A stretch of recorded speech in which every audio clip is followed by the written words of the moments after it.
Aminado ang aktor na si Tom Rodriguez na nangihinayang siya sa biglang pagpanaw ng aktres na si Jacqueline Jose noong March 2. Ayon nga sa kanya, si Jacqueline Jose ang pinakahuling taong nakausap niya nang pumunta siya sa States dahil sa pagkakaroon ng problema with the relationship with Carla Abellana. Kaya naman pag-uwi din sa Pilipinas ng nasabing aktor na si Tom Rodriguez ay una niyang pinahanap si Jacqueline para makausap ito dahil namimiss nga niya. Matatanda ang nagkasama si Jacqueline at pati na rin si Tom Rodriguez sa isang teleserye sa GMA7 na kung saan ay kasama ni si Alden Richards. Doon ay nabuo ang pagiging close ni Tom Rodriguez at Jacqueline.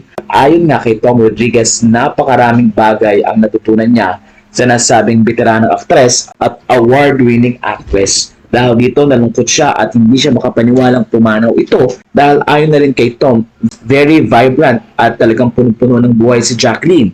Hindi rin niya inaasahan na papanaw ito sa pamamagitan ng heart attack dahil nakikita niyang healthy ito. Kaya naman ayon kay Tom Rodriguez, pag uwi niya ng Pilipinas ay gusto nga niyang makita si Jacqueline Jose pero hindi sila nabigyan ng pagkakataon. Inamin ni Tom Rodriguez na walang dull moment kapag kasama si Jacqueline at ayon sa kanya, sobrang kalog, sobrang mapagmahal at sobrang alalay talaga sa kanya si Jacqueline nung magkasama pa ito. At ayon na rin kay Tom, bilib na bilib siya sa husay ni Jacqueline. Isa rin siya sa mga fan ng nasabing aktres at sinasabi nga niya ito kay Jacqueline na Tita Jane, fan mo ako. Ayon sa report ng PET, sinabi ni Tom ang ganito, kaming lahat bumuo kami ng grupo, mga bagets ang mga kasama namin doon. Siya yung pasimuno naman lagi, siya yung punot dulo, parang barkada vibes talaga. She was the mother to all of us, kaya nakakamiss. Sa puntong ito ay hindi lang naman si Tom Rodriguez ang nakakamiss kay Jacqueline Jose, kundi ang mga artistang nakasama niya.